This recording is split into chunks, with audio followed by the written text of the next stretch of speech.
You are watching Cold Fusion TV.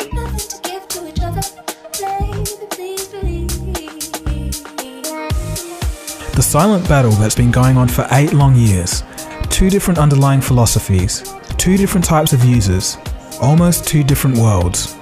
One side values stability, ease of use, and simplicity. This is Apple's iOS. The other side values openness, choice, and customization. This is Google's Android. The rivalry between these OSs is also personal to a large percentage of the population who own a smartphone, the most personal device of all. This is part 1 of a 2-part series on Android versus iOS. In these videos, we'll take an interesting look at the brief history of both Android and iOS, weigh out the pros and cons of each, and then we'll take a look at what conclusions we can draw.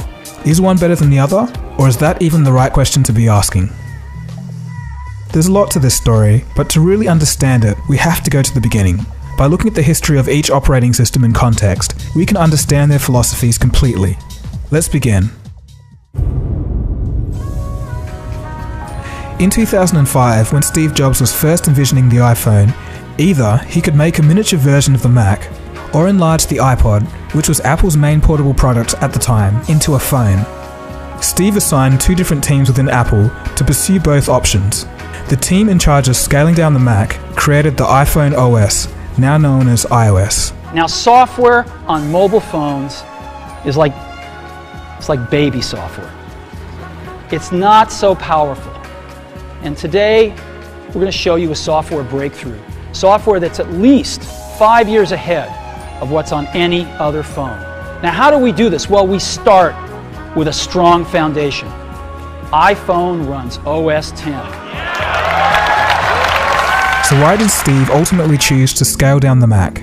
Well, there's 2 main reasons. The first one, macOS was already complete. It had animations, sound, power management, and many other things built in. Why would you want to reinvent the wheel when you could just optimize the software and get it to fit in a smaller package? The second reason is that Steve knew the software inside and out. This knowledge helped him know that optimizing software to shrink the Mac down into a phone was indeed possible.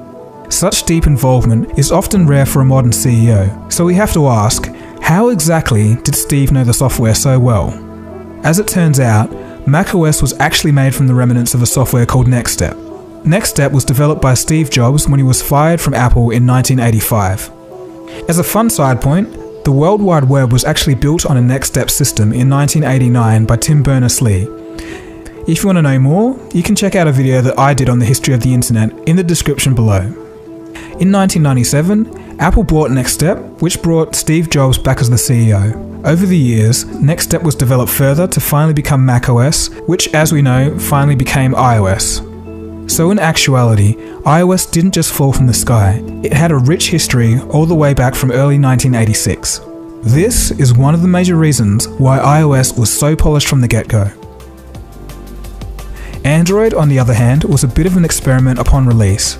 Founded in October 2003 by Andy Rubin, Rich Mina, Nick Sears, and Chris White, Android was initially supposed to be digital camera software. Of course, early on, it was clear that this market was way too small, so the company concentrated on producing a smartphone OS that could take on Nokia's Symbian and Microsoft's Windows Mobile.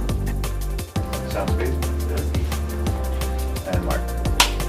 It all started when I first met Andy, who was CEO of Danger, and I was working at T-Mobile. We also had another friend in common, and the 3 of us all believed that it was too difficult to get new products out to consumers in a timely fashion. And we thought the missing link was not having an open platform. And that's how Android got started. In July 2005, Google acquired Android Incorporated for over $50 million. With this capital, Android began developing prototype phones. Early Android prototypes were more like Blackberries. That is, they had no touchscreen and a physical QWERTY keyboard. Later prototypes were later re-engineered to support a touchscreen to compete with other announced devices, such as the 2006 LG Prada and of course the iPhone in 2007. On November 5th, 2007, an industry watershed moment occurred. The Open Handset Alliance was unveiled. The alliance was an effort to develop open standards for mobile devices. It included HTC, Sony, Samsung, Sprint, T-Mobile, and chip manufacturers such as Qualcomm. Google knew they couldn't do it alone. The first commercially available smartphone running Android was the HTC Dream in late 2008. Although it was rather jangly and didn't seem to fit together very well, heavy Gmail integration, widgets, and a useful pull-down settings menu, along with almost limitless customization, set Android apart. The lagginess of the HTC Dream and other early Android devices when compared to the iPhone resulted in a negative perception in the minds of the average uninformed consumer. It did also do some brand damage to the operating system early on. Since then, however, Android phones have changed greatly over time. Over the years, Android became more refined, less buggy, and overall more polished.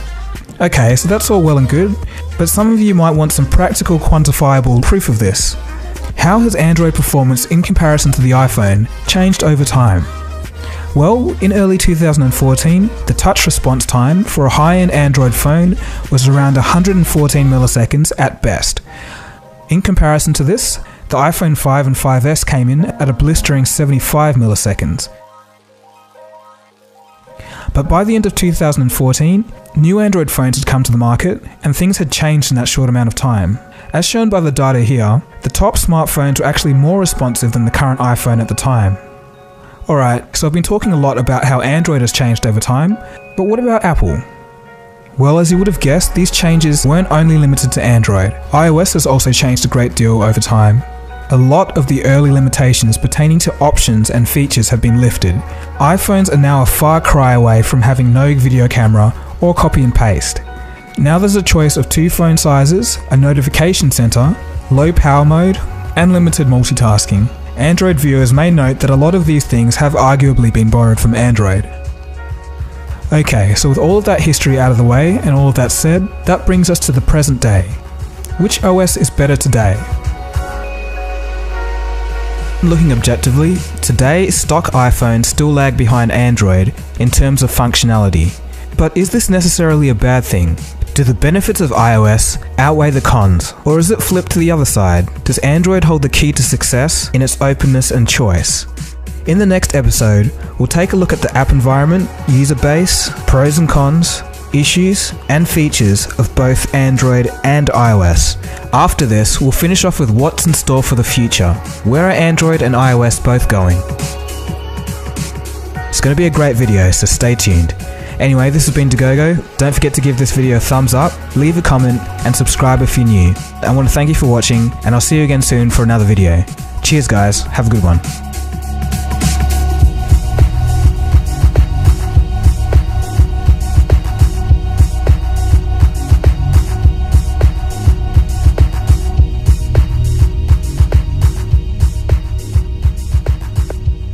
Cold Fusion. It's new thinking.